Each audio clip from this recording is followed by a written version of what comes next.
Chancellor, Dr. Thabo Mbeki, Principal and Vice Chancellor of our beloved university, Professor Puleng Lenkabula, family and friends of Professor B. de Clercq, our inaugurant, Unisens, good evening.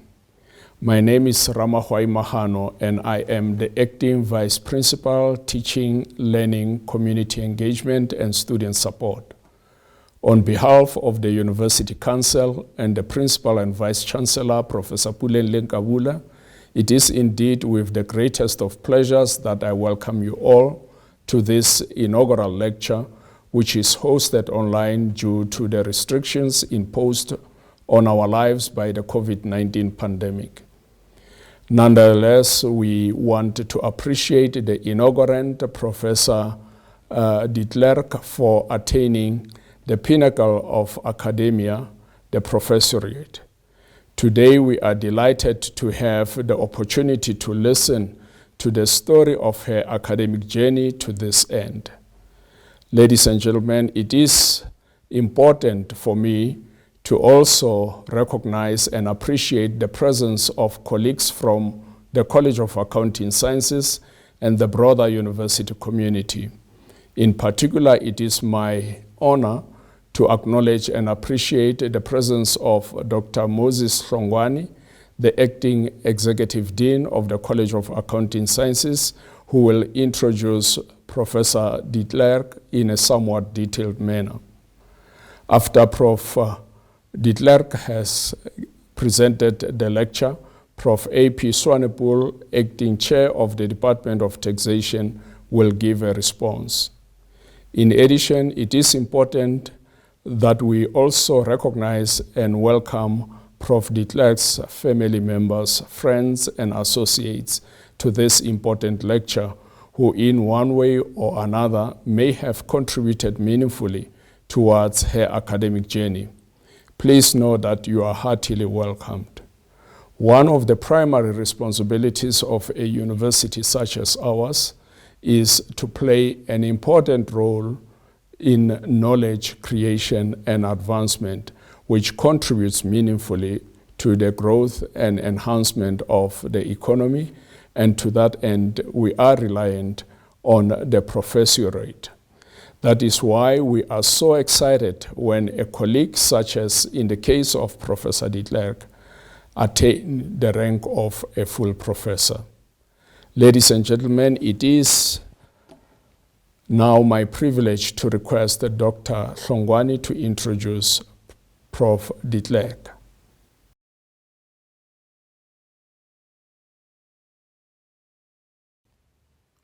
Program Director, VP Teaching, Learning, Community Engagement and Student Support, Professor S.R. Mahano. Chair of Department of Taxation, Professor A.P. Swanepoel. Colleagues from the College of Accounting Sciences, university community, and other institutions. Distinguished guests, ladies and gentlemen, I greet you all. I'm honored to introduce Prof. Bernardine de Clercq to you. Prof. Bernardine de Clercq qualified as a chartered accountant in 1993. Following that, she completed her master's in taxation at the University of Pretoria in 1996 and qualified as a certified financial advisor in 1997. After completion of her articles at PricewaterhouseCoopers, PwC, she joined a listed financial institution where she became senior manager, group taxation, before she returned to PricewaterhouseCoopers as a financial advisor in time when PwC expanded its consultancy services to include financial advice. She left PwC at the end of 1998 when she went into private practice for about 4 years before joining UNISA in 2002.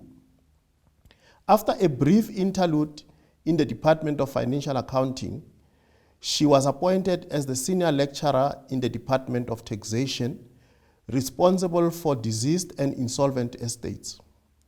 During her time at the Department of Taxation, she was seconded to the Bureau of Market Research to establish a research portal and create research opportunities for accountancy researchers, referred to as Personal Finance Research Unit, PFRU. As a first initiative of the PFRU, Prof. Bernardine de Clercq and the late Prof. J.M.P.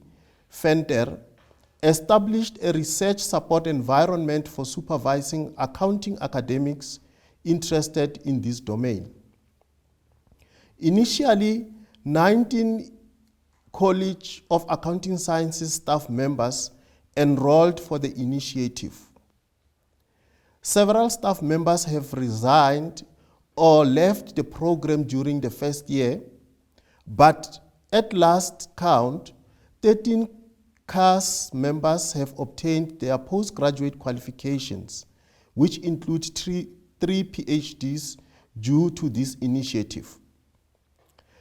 Further to the academic output of the PFRU, Prof. Bernardine de Clercq became well known to policymakers such as National Treasury, the South African Reserve Bank, and the Financial Sector Conduct Authority. This has resulted in a very collaborative working relationship till today, even after the PFRU was terminated. Research relationships were also established with the private sector. The well-established Momentum UNISA Household Financial Wellness Index, Momentum UNISA Household Wealth Index, and Consumer Financial Vulnerability Index, CFVI, have resulted from that collaboration. Her research interest regarding personal finance and economic and financial well-being provided the platform for local and international collaborations. From an international perspective, she is a member of OECD INFE Research Committee, a group of researchers across the world focusing on to support regulators and policymakers on financial education. She is also a member of the G53 Financial Literacy and Personal Finance Research Network. The network connects to scholars around the world to facilitate the exchange of ideas, promote evidence-based research, and meet the growing agency of data-driven solutions.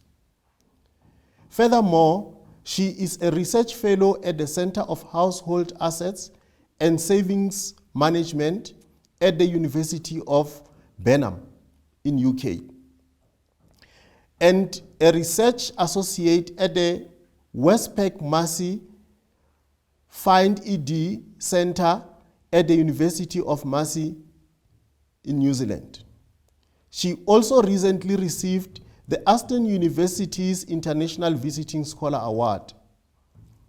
Locally, she is a member of South African National Committee on Financial Education, NCFEC. Prof. de Klerk is the chair of NCFEC's working group tasked with embedding financial education in the formal education system through the development of the National Financial Capability Competency Framework. Her interest in taxpayer education as a mechanism to enhance voluntary tax compliance further led to her becoming a member of the Technical Working Group, TWG, Paying Taxes. Lastly, her contribution to the field of economic and financial well-being has resulted in numerous accredited articles, contributions in academic textbooks, as well as chapters in international books, conference proceedings, and research reports. She has also successfully co-supervised several PhDs and MPhils to completion. As confirmation to her contribution in her domain of expertise, she has received NRF rating at the end of 2021. I thank you, Program Director.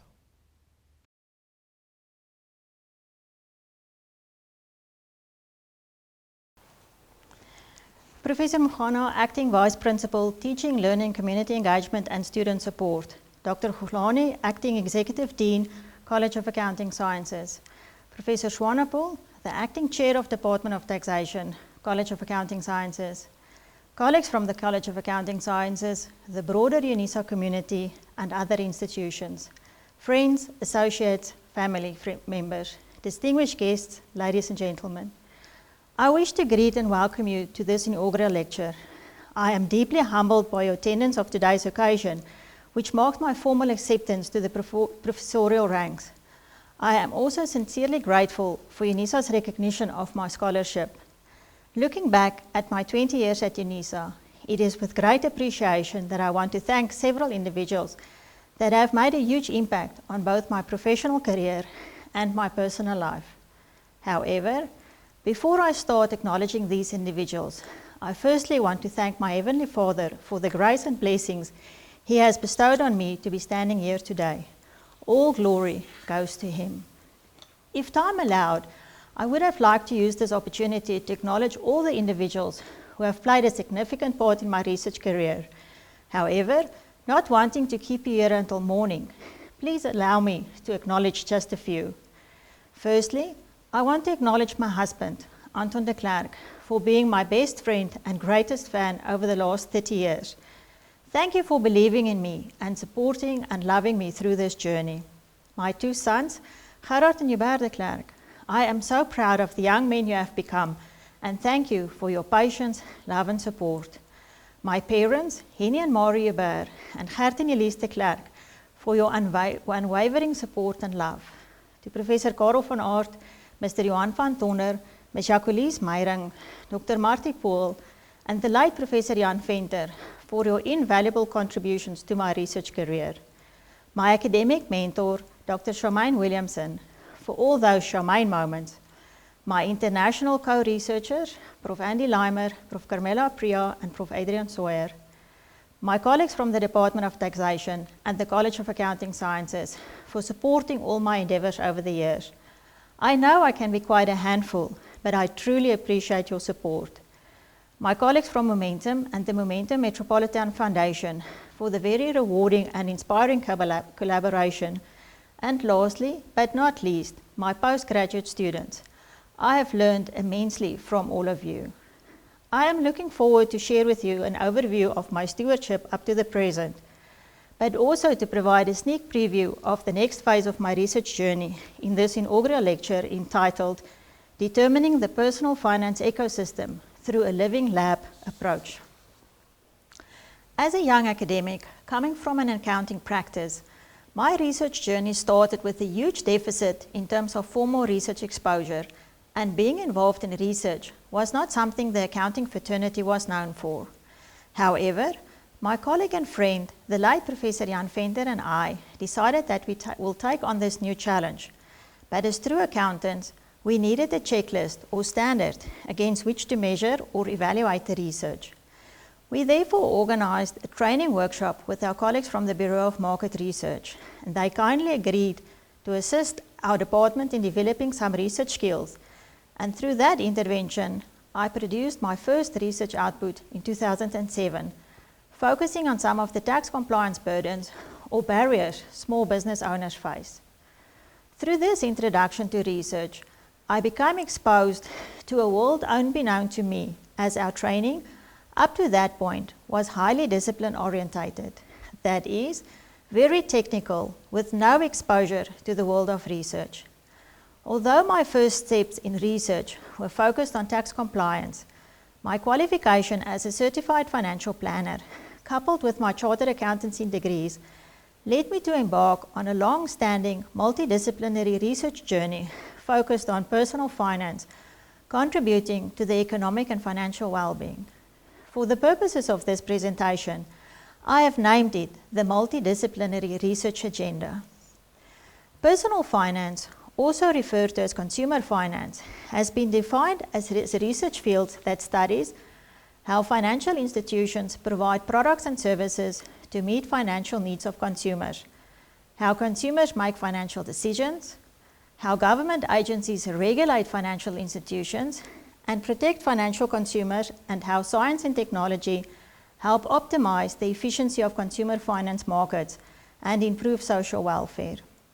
According to the same author, as well as Tufano in 2009, the scope of consumer finance includes money management, which includes payments and the evolution of the payment system, managing risk, borrowing and credit, saving and investment, as well as financial decision making.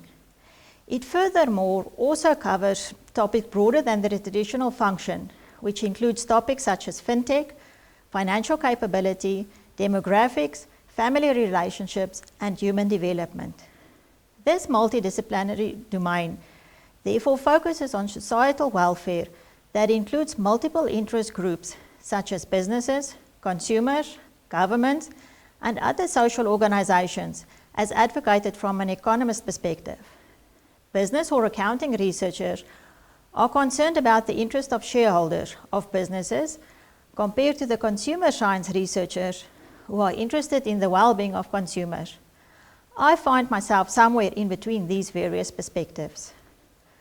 Consumers are required to make sound financial decisions and manage their finances in an increasingly complex and diverse financial system, resulting in more emphasis on the mechanisms to empower consumers.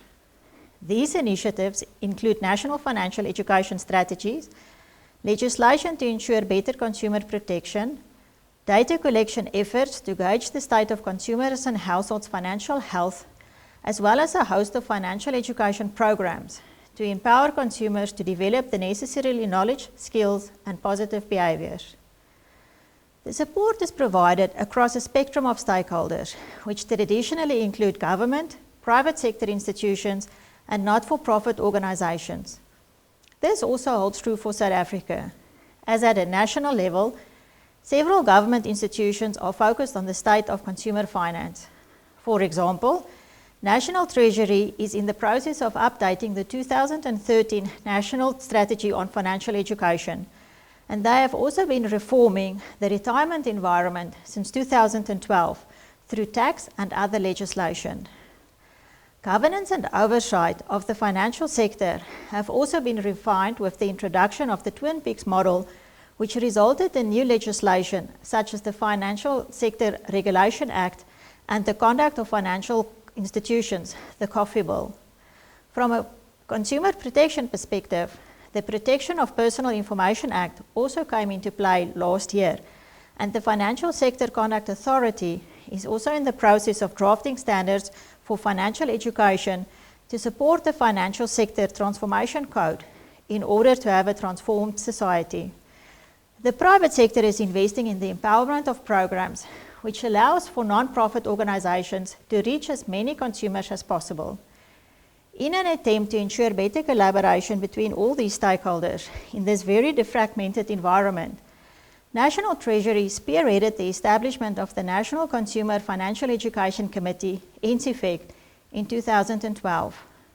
As a multi-stakeholder committee, NCFEC was established to ensure the active involvement, collaboration and coordination of a range of stakeholders in consumer financial education. The committee is chaired by National Treasury and comprises representatives of the financial services sector, government departments, regulators, academia, and other civil society organizations. The mandate of the committee, amongst others, include to develop and update the National Consumer Financial Education Strategy, to oversee its implementation, and to provide leadership and guidance in the planning, coordination, implementation, monitoring, and evaluation of consumer financial education programs. I will return to the NCFEC and its constituents a little bit later.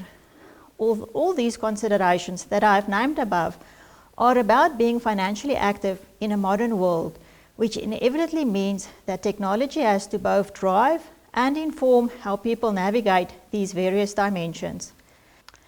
Technology innovation in financial services and tax administration have resulted in an increase in user interfaces and enriched client experiences, as well as similar interfaces, making the financial and tax worlds highly interconnected. To illustrate the challenge and opportunities of interconnectedness, Parkinson, Miller, O'Hara, and Gordana in 2018 developed a novel concept called the digitally extended self, model that illustrates the complexity and scale of the data generated by an individual's interactions that make for higher levels of interconnectedness, but also raises the issues of personal protection of information. Their model consists of 5 concepts. A digital footprint, that is the data descriptive of an individual laid down as a result of his or her using or being observed by computing devices. A third-party digital footprint, that is, digital footprints created by an individual or computer system that are descriptive of another individual, the data subject. A digital mosaic, that is, a collection of digital footprints that can be used to create a picture of a person. A simple digital mosaic consists of a person's own digital footprints, whereas a full digital mosaic includes the collection of both an individual's own and third-party digital footprints. A digital persona, that is, a model of an individual created by analyzing his or her digital footprints and other digital personas, and additional second-level data. And lastly, a digital extended self, that is, the combination of the above elements to provide the fullest possible digital representation of an individual. As an example of the interconnectedness between the tax and financial services to create a digitally extended self, a brief overview from a wealth management perspective is provided. Revenue authorities routinely collect financial data at levels 1 and 2. This slide portrays the various data sources generated in the financial services of the digitally extended self from a wealth management perspective. It is a much richer picture, and of greatest relevance to the revenue administrations is its ability to generate most of what is needed for preparing and calculating personal tax, but it also allows for financial advisors to develop a comprehensive financial plan. It is therefore clear from this brief introduction and multidisciplinary overview that there are a myriad of stakeholders involved in personal finance, ranging from government, technology, to grassroots levels. Returning to my research endeavors that has resulted in this event today, I will further expand on some of my own contributions in the personal finance domain. Initially, it is necessary to note that personal finance is situated in a complex system that has many dimensions and layers. In order to gain a better understanding of this interrelatedness between the various systems in the personal finance domain, my academic identity is substantially positioned within a quadruple helix model, inclusive of a civic engagement and knowledge-based societies. I therefore believe that in order to assist consumers in achieving higher levels of financial and economic well-being, a collective effort among key stakeholders is needed. These include government, represented by policymakers and regulators, with its citizens, the financial services industry, including industry representative bodies, with its consumers, and academia, inclusive of civil society and community engagement, with its constituents. Such systematic collaboration beyond the financial sector is indicated on this slide. I will highlight some of these relationships going forward. As an example of such collaboration at the academic and industry level, I would like to take this opportunity to briefly introduce you to the Momentum UNISA Household Financial Wellness Index project. For the majority of you, this is hopefully not a new introduction, but a reintroduction to an old friend, as our project has been running since 2011. Across several disciplines, there has been a move away from GDP as the only key indicator of national progress and well-being towards a more holistic view of national progress. The Organization for Economic and Cooperation and Development, the OECD, their Better Life Index is a case in point. The Better Life Index combines a wide variety of metrics from the economy to housing and health. In line with the international move towards the multidimensional measure for national progress and well-being, I have been involved in the Momentum UNISA Household Financial Wellbeing projects since its inception in 2011, with it becoming a niche area of focus within my academic identity. The Financial Wellness Survey was conceptualized by myself, 2 colleagues, and a PhD student during my secondment to the Bureau of Market Research, where I was tasked to establish the Personal Finance Research Unit to create a research-intensive environment. In line with the multidimensional thinking, we recognize that individuals and households are complex structures influenced by various events and influences, and therefore, we define financial wellness as a multidimensional, positive state characterized by a high quality of life and a sense of personal wellness. We therefore conceptualized the multidimensional financial wellness construct as a 5 capital model, as indicated here. The 5 capitals refer to the following. The physical capital represents the income statement of the household as determined by the state of income and expenditure. Asset capital refers to the net wealth position of the household. Net wealth is determined through the compilation of a household balance sheet and determined by subtracting the liabilities from their assets. Environmental capital reflects the living conditions of the household, determined by their home ownership status and the quality of the dwelling. Social capital, also referred to as personal empowerment, is determined by factors affecting the control over their financial situation and the trust in the institutions that they are dependable on. And then lastly, human capital is determined by the household members' qualifications and skills levels.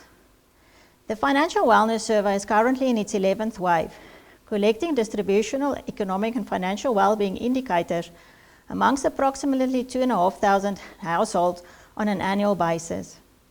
During our first wave of data collection, we were approached by Momentum to collaborate on this project, as financial wellness was also a key focus for them. Based on the collaboration with Momentum, in addition to the distribution of economic and financial well-being indicators, the Momentum UNISA Household Financial Index has been developed and published since 2012. As indicated here, our latest report on the state of South African households' financial wellness, as the report released in November last year, indicated that South African households' overall financial wellness score recorded a deep decline from 68.7 points in 2018 to 65.2 points in 2020. Thus, compared to the previous year when we could do field work, it reflects a significant drop in their overall financial wellness score. The general decline in the household financial component score was driven mainly by the impact of the COVID-19 pandemic and resulting lockdowns. It is also evident that there was a large adverse impact on households' income and personal empowerment levels opposed to their wealth, living conditions, and education components. The inability to earn sufficient income or a loss of income to finance debt and or to spend on consumption gave rise to a sense of low personal empowerment, where households felt that they had less control over their own finances, with less ability to solve problems due to, among others, strict lockdown regulations. For those of you who know me, in terms of a subjectivity statement following Priestley 2008, the lived realities of groups experiencing financial challenges, as well as those who fall in a highly vulnerable group, would keep me awake at night as a human being, let alone as a researcher who has the opportunity to build evidence for scholarship, policy, and applied domains. Hence, my ongoing work within this focal area, as the presentation will further expand. As another example of my influence in the quadruple helix model, expanding from the academia and industry level to include the academia government level, allow me the opportunity to focus on one of the 5 financial wellness capitals, namely asset capital, or the household net wealth indicator, as populated by the distributional household balance sheets. Household net wealth is also a key indicator of the financial well-being of a country's citizens, and a focus on distributional household wealth statistics is thus imperative. Furthermore, in recent years, the topic of a wealth tax has been mentioned by several constituents, some for it, others against it.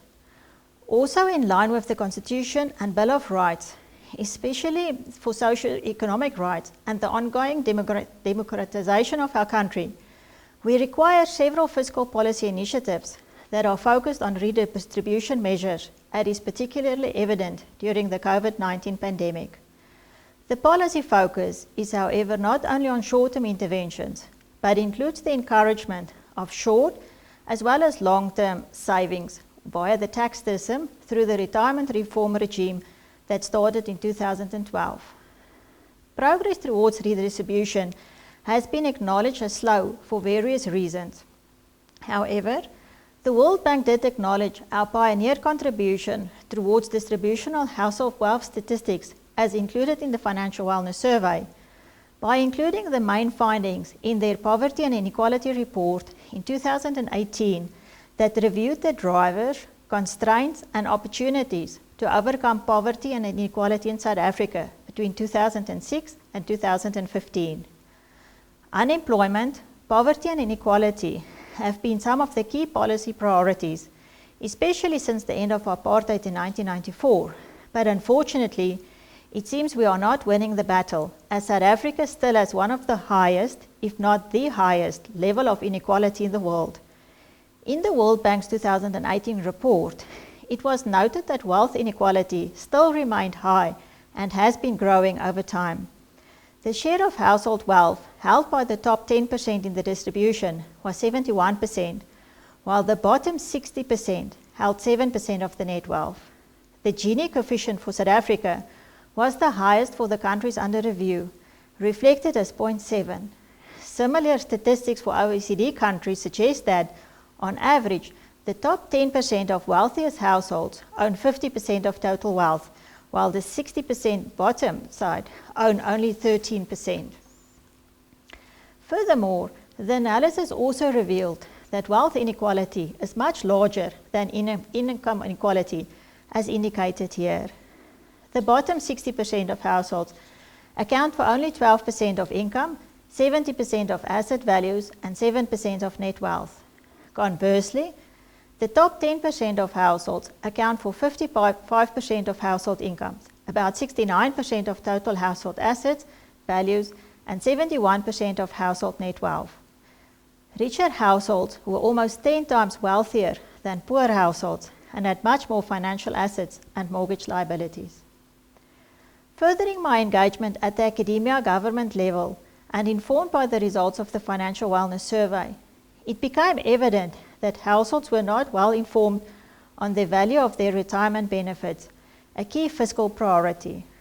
This is worrisome, as pension assets are the biggest asset class, accounting to almost 40% of total household assets, and they are for many households their only asset.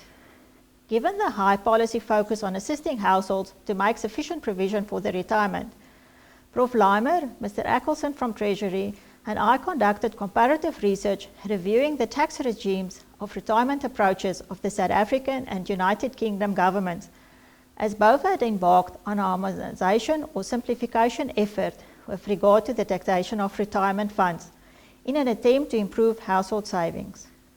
We found that these two countries had different approaches to a seemingly similar problem in like-minded retirement and tax regimes.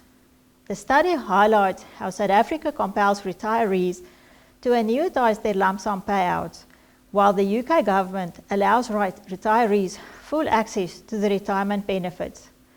This study also indicated areas that could be included in a financial capability competency framework as a domain of tax literacy that will now be discussed. Still focusing on my engagement at the academia government, but also incorporating my engagement at the academia society level, a recent strand of my work has focused on the development of a financial capability competency framework for South Africa as a way to improve economic and financial well-being. The need to develop the framework for South Africa has been identified by NCFECT and confirmed in my own research. As the chair of the working group tasked with the responsibility of drafting the National Financial Capability Framework, I started exploring potential tax literacy domain areas that could be relevant in such a framework, as there is a paucity of research on this topic, especially from a South African perspective. As a first attempt to determine the potential scope of such a content domain, I developed a tax knowledge simplification framework through the analysis of online queries that had, while trying to complete their own tax returns, taxpayers were struggling with. This strand was taken further in the development of a conceptual framework for tax literacy developed by myself and Prof. Carmela from the University of Mannheim. The paper is currently under review, but the conceptual framework describes the various competency domains ranging from an individual's focus, being required to become his or her own tax professional, a relational focus, requiring an individual to become an informed citizen through an understanding of the tax system, and lastly, a systemic focus, requiring citizens to be responsible with regards to all tax-related issues. To further provide some insights into the possible content areas under the competency domains, I also reviewed an intrinsic case of an entrepreneurial alternative lodgement platform that has responded more holistically to the needs of taxpayers. Using an interpret assumptions, the data were gleaned from the tax STEM block as the relevant database for the study. The need for simplification of the current tax legislation in South Africa was evident from the lack of understanding of a variety of the tax sections. The lack of understanding is spread across substantive requirements as well as compliance requirements, thus both the Income Tax as well as the Tax Administration Act. By reviewing the substantive and compliance challenges from the taxpayer's perspective, it became clear, as asserted in the novel inquiry carried out in the study, that taxpayers require a more holistic approach to simplification. For them, the compliance questions are framed almost at the same time. What should I do and how should I do it? In an attempt to address these questions, I conducted a follow-up study to identify the competency domains that could be included in a conceptual framework for tax literacy. Using a qualitative approach, the study expands on the current understanding of the competency areas of tax literacy. A dual-purpose literature review was therefore conducted.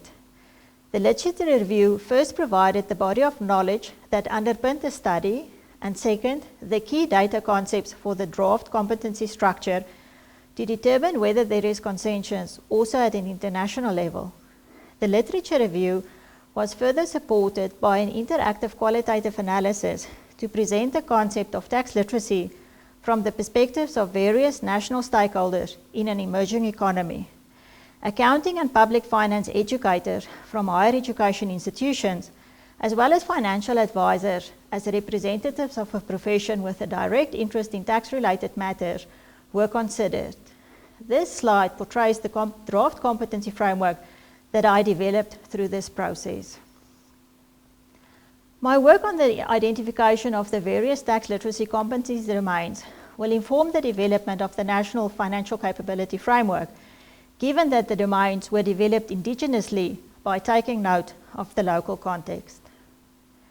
My research journey up to now has focused on the translation of some levels of the quadruple helix model into research work. As is evident, they have happened sequentially, sometimes concurrently or simultaneously. In order to provide a more holistic overview, my work in the quadruple helix model needs to be seen as conceptualized within a systems theory approach.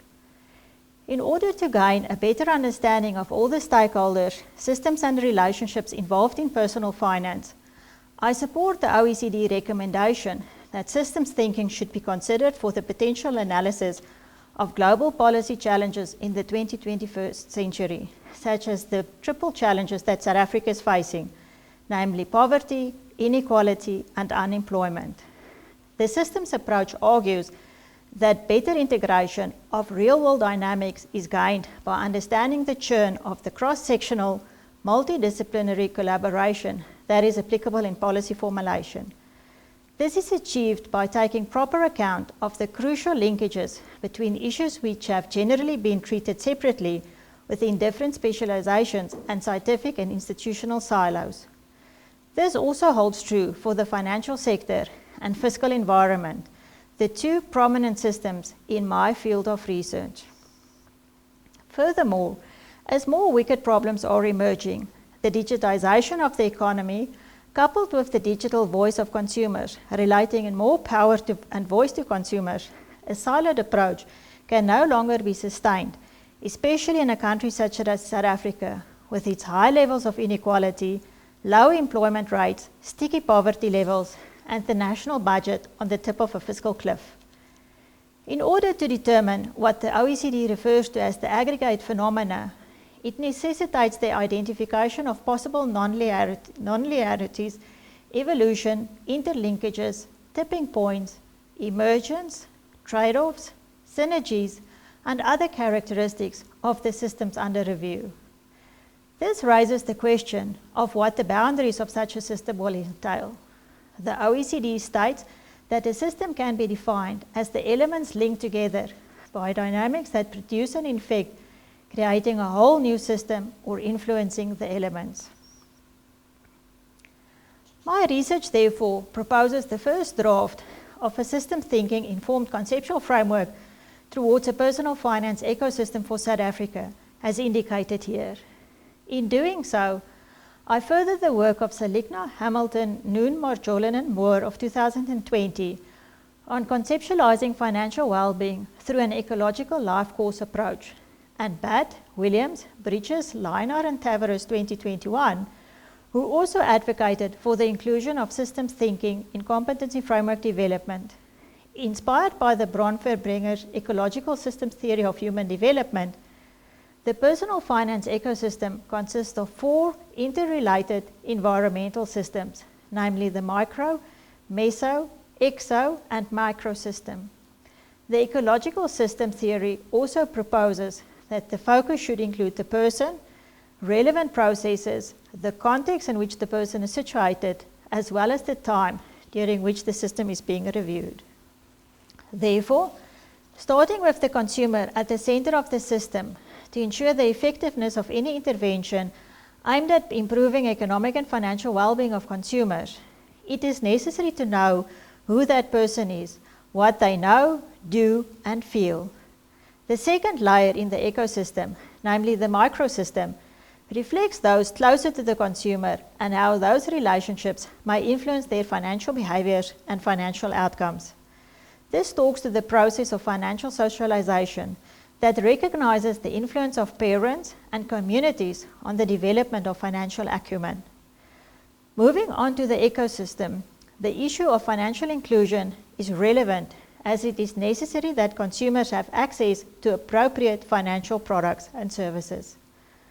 Focusing on context, both the national as well as the international context should be considered as indicated in the supra and macroeconomic systems.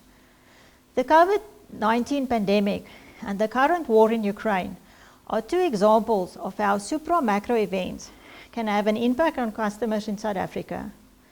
Lastly, focusing on the time domain of the system, it is important to note that in terms of the chronosystem, changes occur within the system as well as dynamic changes to the totality of the system over time.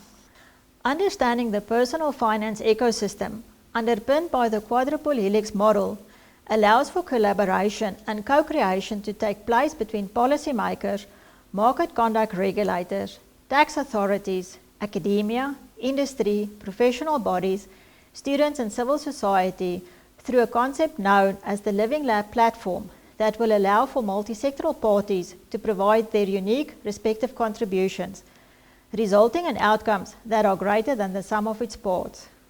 As in any developing area, there are numerous definitions of the concept of a living lab, but the following 2 are instances of those most commonly used.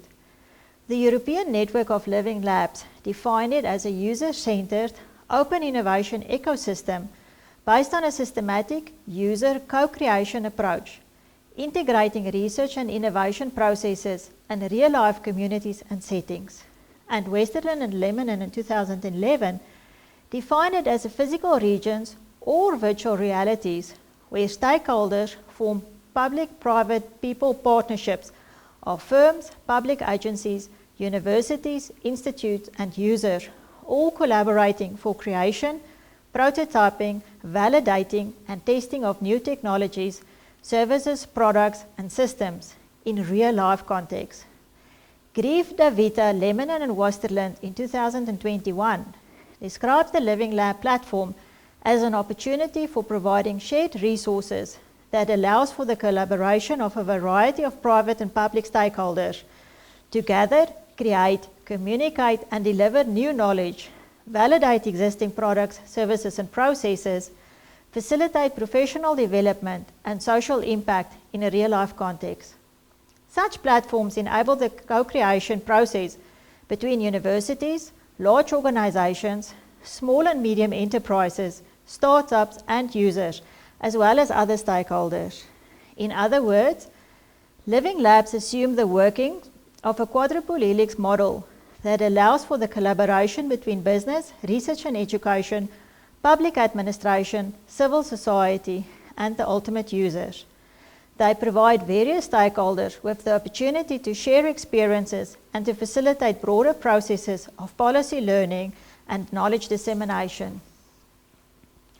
As the Living Lab approach has evolved, several authors have explored the elements or characteristics of a living lab.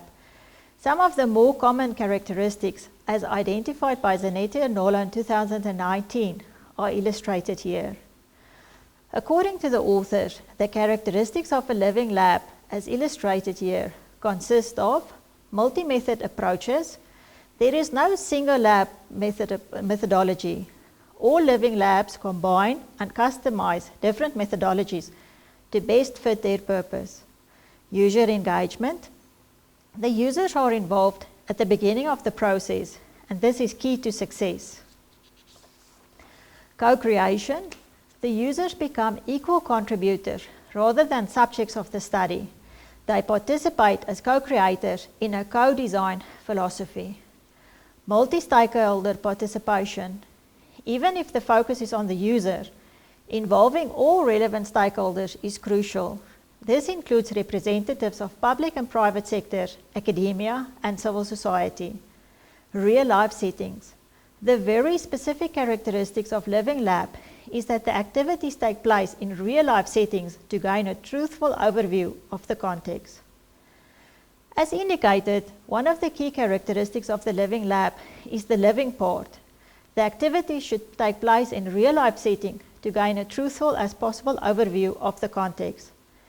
In this regard, I want to share with you our plans, which will probably keep me busy until my retirement. As you piece together the multidimensional of the scope of the work that I have undertaken, I reiterate that the grand theory informing my work remains the systems theory. As with any system, one has to acknowledge that the system has many components and dimensions, as well as being highly dynamic, requiring an agent within that system to be adaptable and move fluidly, to be comfortable with uncertainty, and also capable of working quite widely, both on generic elements of the system as well as specific ones. It also implies that one has to shuttle between different epistemological and ontological levels as an academic. For part of the project, one has to be conceptual and theoretical. Then one has to move into interpreting and translating. Simultaneously, the academic also has to keep her mind on the pragmatic and applied nature of the work. At times the work is autonomized, and other times it is a whole system approach. These systemic dimensions often leave people on the outside looking in, feeling as if the academic is being a jill of all trades and a mistress of none. Yet, the converse is also true, as new frontiers of science call on the academic to be more multidisciplinary and also agile so as to keep up to date with the diversity of trends and body of knowledge. Unless you are able to make your peace with systems complexity, holding it all together, you could feel as if you are within an academic vortex. But life is also complex, and we are all alive to tell this tale. I am enthused thus to share the tale of the multiplicity of projects with you. To this end, I now introduce our Engaged Scholarship project entitled the Montaio Financial Dialogues Living Lab.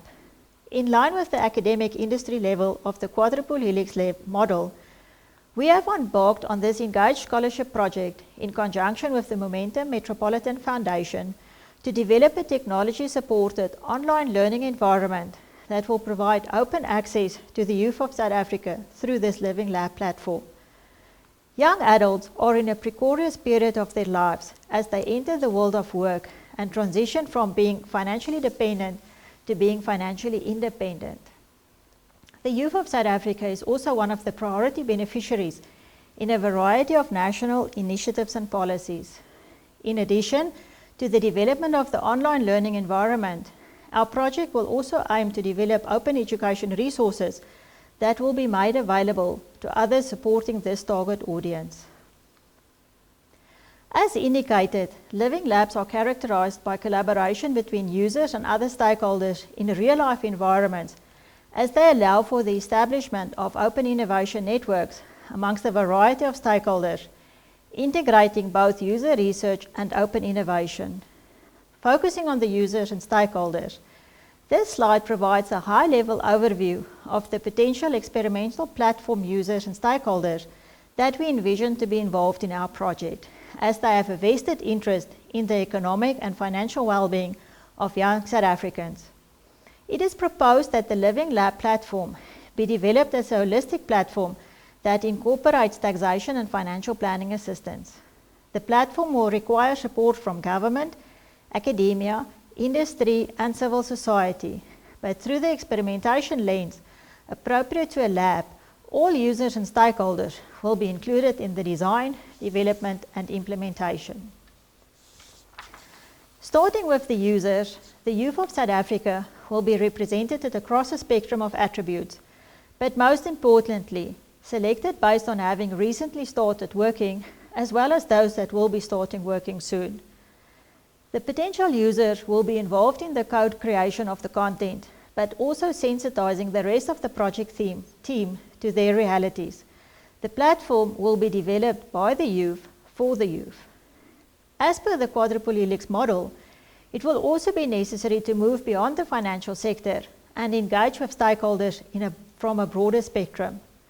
Starting with subject matter experts, the collaboration and input across the tax fraternity as represented by tax practitioners and the financial planning fraternity as represented by financial advisors will be required.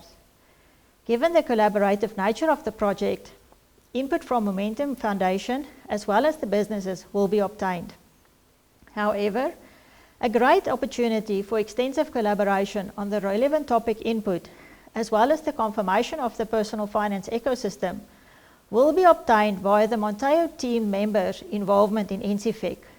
Through the input of this range of experts, it will be possible to identify the key components that a young person entering the world of work should have across the financial capability domains.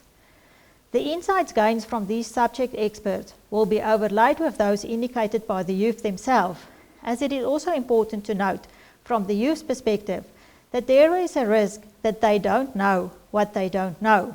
However, their input based on their reality is essential to ensure that the project achieves its objectives. The next set of experts that are essential in the project design and development are the educational experts, as it is necessary to ensure that the Engaged Scholarship program adhere to sound pedagogical principles. In line with the latest thinking in instructional design, the project is implementing the successive approximation model that allows for agility through its design and prototyping structure. A comprehensive monitoring and evaluation system will also underpin the whole implementation process to ensure that evidence-based results can be produced. Lastly, furthering the nature of engaged scholarship, which UNISA as an engaged higher education institution endorses, UNISA is moving away from being a closed, rigid and information hoarding institution towards a collaborative institution, as this Living Lab portrays. In line with the open innovation paradigm, we are an open institution. allowing for the connection between internal and external ecosystems or communities that will all gain from this collaboration. The Living Lab proposal therefore allows for UNISA as a higher education institution in South Africa to leverage its community partners towards quality engaged scholarship that will enrich academia while simultaneously serving the development needs of the country with specific reference to addressing social problems, especially relating to vulnerable groups. In conclusion, starting with baby steps in 2006, my personal development over the last number of years has prepared me for this opportunity today. I have also reached the milestone through the support of fellow researchers and the students who I have been privileged to supervise. I have also been given leadership to pursue that might be seen for some as a different from the conventional academic role. However, my contribution in the economic and financial well-being field through my NRF rating and promotion has been recognized, and this has motivated me to step up. With this very ambitious project, I hope to be able to make a positive contribution towards a systemic, living quadruple helix model, but with a special focus on the next generation, the youth of South Africa. Hopefully, I can play a small part in empowering the youth of South Africa to higher levels of economic and financial well-being. And I leave you with the words of Erin Lowry.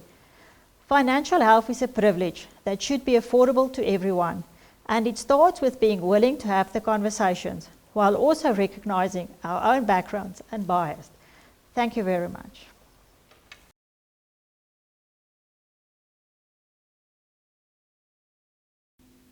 The title of our inaugural lecture is Determining the South African Personal Finance Ecosystem Through a Living Lab Approach.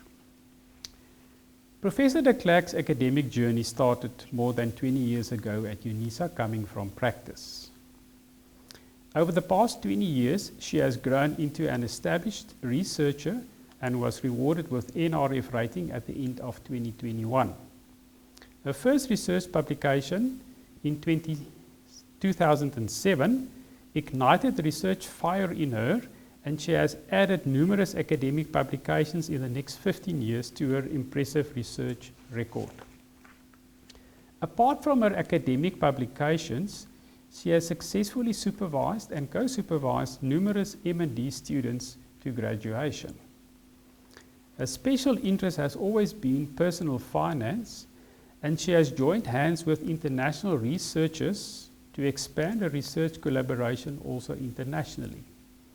She has always been willing to share her research experiences with her colleagues and any other researcher willing to engage with her. Personal finance, also referred to as consumer finance, has been defined as a research field that studies how financial institutions provide products and services to meet the financial needs of consumers. How consumers make financial decisions, how government agencies regulate financial institutions and protect financial consumers, and how science and technology help optimize the efficiency of consumer financial markets and improve social welfare.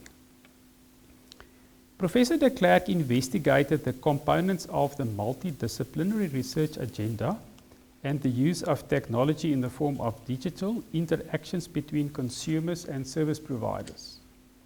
She also explained the quadruple helix model of collaboration between government, academia, industry, and civil society community engagement. She presented the successful collaboration between UNISA and Momentum in co-developing the Momentum UNISA Household Financial Wellness Index, which has been running since 2011. This index is a multidimensional measurement of economic and financial well-being of South African households through measuring of physical capital, asset capital, environmental capital, social capital, and human capital being the 5 components of the Financial Wellness Index. The research work of Professor de Clercq was expanded to the development of a draft National Financial Capability Competency Framework for Tax Literacy. Professor de Clercq, being a go-getter, set the stage for the Moteo Financial Dialogues Living Lab. She has developed a draft of a systems thinking-informed conceptual framework towards a personal ecosystem for South Africa. This framework, underpinned by the quadruple helix model, allows for collaboration and co-creation to take place between policymakers, market conduct regulators, tax authorities, academia, industry and professional bodies, students and civil society through a concept known as a Living Lab platform that will allow for the multi-sectorial parties to provide their unique respective contributions, resulting in outcomes that are greater than the sum of its parts. The main components of the Living Lab include multi-method approaches, user engagement, multi-stakeholder participation, real-life settings, and co-creation. This Living Lab will incorporate taxation and financial planning assistance. Professor de Clercq's Living Lab proposal is in line with UNISA's focus of being a comprehensive, open-distance e-learning academic institution by leveraging its community partners towards quality engaged scholarships that will enrich academia while simultaneously serving the development needs of South Africa, with specific reference to addressing social problems specifically relating to vulnerable groups. In conclusion, Professor de Clercq has indeed travelled the road of a true academic by becoming a full professor at UNISA. In her journey, she had the support of fellow researchers and students whom she had successfully supervised to graduation. She has indeed conquered the mountain of research by climbing to the top through dedication, perseverance, and hard work. Knowing her abilities in the research space, she will conquer more mountains in South Africa and in the international domain. Professor de Clercq, congratulations with this achievement in your academic career. And may your research journey be filled with outputs of the high caliber you have produced in the past. I thank you.